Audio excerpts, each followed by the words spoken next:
At first, we thought it was just how they disciplined her. A few slaps. A shout here and there. But then we started hearing the silence. The kind that follows real pain. Chizaram was only 7. But behind that compound door, her childhood was being beaten out of her, slowly, quietly, while the rest of us played and laughed just a few feet away. I was only a teenager. But the day I saw her face, bleeding on the floor, something in me shattered. This story isn't fiction. It's real. It happened. And it's still happening. If you're a parent, a teacher, or even just a neighbor, this is the story you cannot afford to ignore.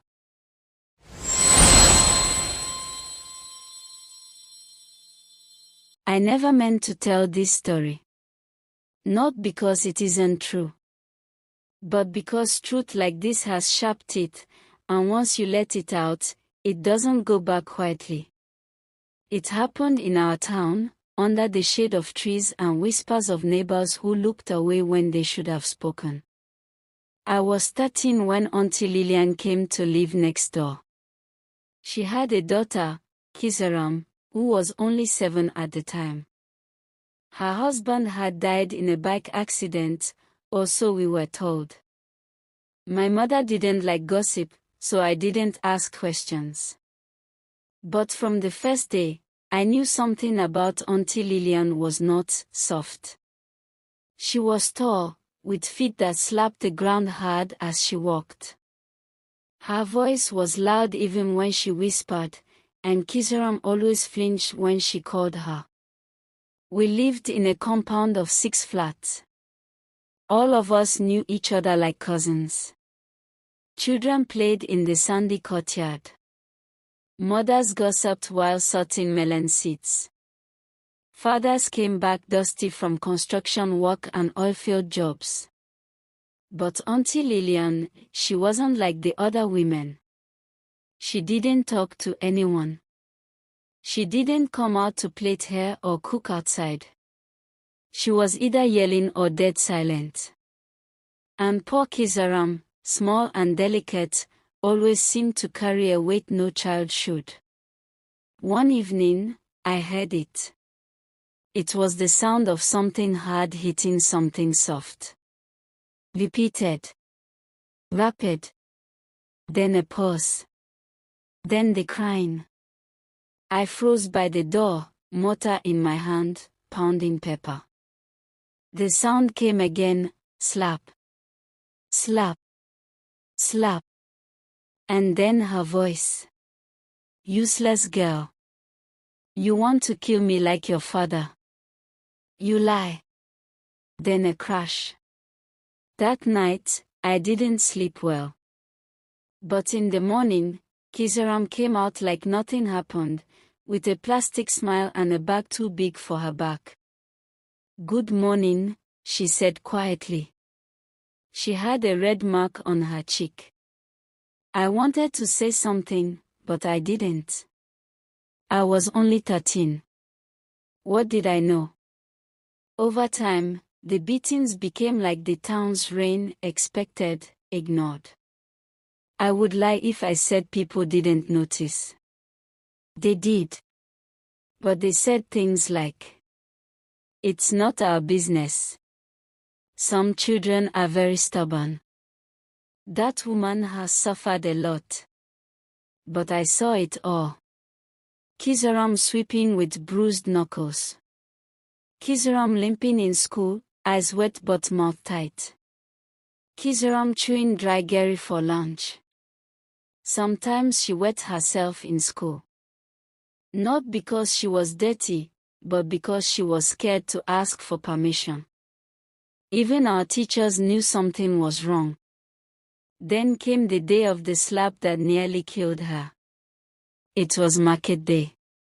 The compound was mostly empty. I stayed home because I had fever. Chizaram had broken a plate. I heard it. Then I heard her scream. This time, It wasn't just pain, it was fear. That kind of scream that makes your chest burn. I rushed to the window. And I saw Auntie Lillian with a pestle. Not a stick. Not a belt. A pestle. She was yelling, foaming in the mouth like she'd gone mad. I didn't think. I ran to her door and started banging. Auntie. Auntie. Please. Stop. Stop. She didn't answer. I shouted until my mother came running. Others joined. The door was flung open. Chizaram was lying still. Her mouth was bleeding. One of her eyes was already swollen shut. A woman screamed behind me. I couldn't even cry. My mother picked her up and rushed her to the hospital. That was the beginning of the end. The doctors said she had a cracked rib, bruised kidney, and trauma to the head. They had to report it. Police came. But as usual, they almost dismissed it until a nurse posted photos online. The post went viral locally. Only then did social welfare step in. And only then did the real story come out. Auntie Lillian had been abused by her husband for years. When he died, she didn't heal, she passed the pain on. She saw Chizaram as a curse, a burden, a reminder of everything she hated. The child was her punching bag, her pain reliever, her secret shame. I gave my statement. So did my mother. So did a few brave neighbors. Auntie Lillian was taken away. Not jailed, just rehabilitated. Chizaram was placed in foster care. You might think it's a sad story. It is. But it's also more than that. Because silence almost killed her. Because adults who should have known better looked away. Because a woman broke, then broke her own child. But that's not the end of Chizaram's story. It took almost a year before I saw Chizaram again. She didn't return to our compound. That chapter of her life was gone, like a burned notebook with pages you'd rather forget. But the damage wasn't gone. You could see it in her eyes. The smile she gave was polite, but tight, like a girl who had learned not to show too much happiness in case it attracted punishment. I was 15 now, and she was nearly 9. She had grown taller. Her skin had cleared. Her hair was neat in a tight cornrow. Her clothes were clean, and there were no fresh wounds. That alone felt like a miracle.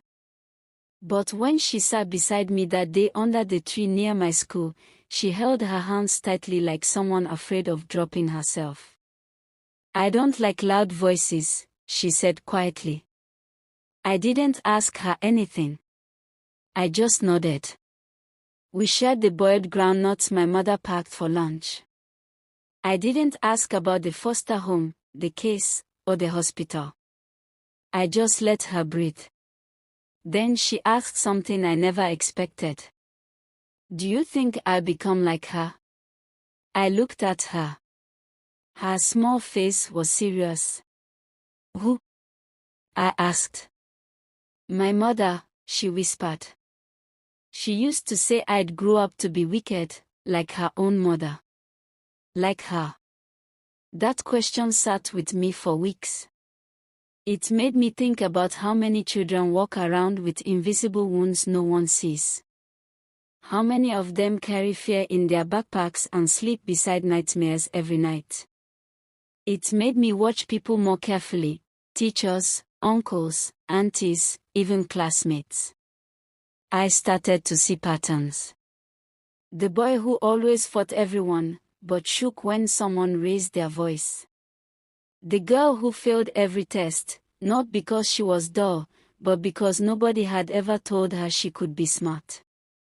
The quiet child who never raised her hand, even when she knew the answer, because mistakes at home meant slaps. One teacher in my school, Miss Anita, noticed it too. She began doing something small that made a big difference. Every morning, she stood at the gate and said, "You're welcome. You matter. You are safe here." It sounded strange at first. But after a while, I started seeing something shift. Some children stopped crying in the toilets. Some started eating better. One even spoke up about an uncle who was touching her. That was the day I knew, what adults do, or fail to do, can shape a child forever. I didn't see Chizaram again for a while after that. But I wrote letters. I included drawings and short stories. One day, she wrote back. Just 3 sentences. I planted a tomato in a tin cup. It grew. I named it after me. Thank you for helping me believe I can grow too. Years passed. I finished secondary school. Moved to the city. Studied education. Not because it paid well, but because I remember too clearly what pain did to children when no one was watching. At age 20, I started volunteering at a small learning center for kids from unstable homes. We didn't have much, just old desks, donated pencils, and kind hearts. But it worked. We didn't just teach math and English. We taught how to name your feelings, how to ask for help, how to speak without fear of punishment, how to unlearn hate before it buries itself too deep. Then, one Thursday afternoon, I saw her again. She was older now, 12, maybe. And she had come with a volunteer group from a bigger school. I didn't recognize her at first. But when she smiled, that soft, familiar smile, I knew. Chizaram. She nodded. Her face was fuller. Her arms, stronger. Her hands no longer clenched. She looked me in the eyes. "I want to teach the small ones," she said. "The ones like me." That day, I cried for the first time in years. Not because I was sad, but because something broken had dared to mend itself. I learned lessons, and hope you never forget. 1. Abuse doesn't always scream, sometimes it whispers. Pay attention. If a child suddenly changes behavior, withdraws, or becomes aggressive, ask why. Quietly. Kindly. Persistently. 2. Discipline and damage are not the same. Beating a child may silence them, but it won't teach them. It will teach fear, not wisdom. Pain, not correction. 3. Hurt people often hurt others, unless someone interrupts the cycle. Parents and caregivers must heal before raising children. If not, the child becomes a sponge for all their unprocessed rage. 4. Teachers are not just educators, they are often first responders. A word of encouragement, a watchful eye, or even a simple "I see you" can save a life. 5. No child is too stubborn to love. No mistake deserves a broken rib. Children misbehave. That's human. But it's the adult's job to guide, not crush. 6. Healing is possible. Growth is real. With safety, support, and kindness, even the most broken child can bloom again. Today, Chizaram mentors younger girls through art. She draws flowers on every paper, even if the story is sad. Because she says, flowers don't grow in perfect places. They grow where people water them. If you are a parent, a teacher, a caregiver, please, water your children. Don't ban them. Let Chizaram be a reminder. Because the world already hurts enough. Don't let home be another war zone. We saved Chizaram that day. But it never should have come to that. A child doesn't have to be covered in bruises for us to speak. Sometimes the wounds are in their silence, their eyes, their fading smiles. This story is a warning for every home where pain is passed off as parenting. For every adult who looks away because it's not their business. You don't have to be perfect to protect a child. You just have to care enough to act. If this story opened your eyes, don't scroll past. Subscribe. Share it.